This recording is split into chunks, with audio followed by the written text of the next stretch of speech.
ఇప్పుడు మన బడికి పోతానం, మన సెలవులు అయిపోయినాయి, ఇదే మన మరణం.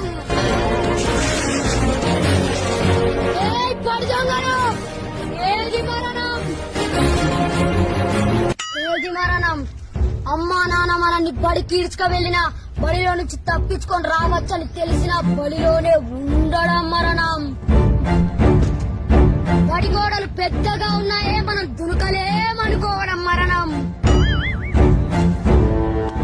బడిలో పారేసిన బడి గోడలు ఎంత పెద్దగా ఉన్నా ఆ గోడలు దునికి ఆడుకోవడానికి నేను వెళ్తున్నాను.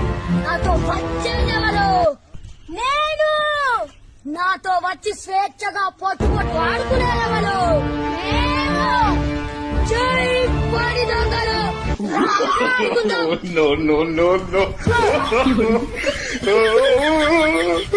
No.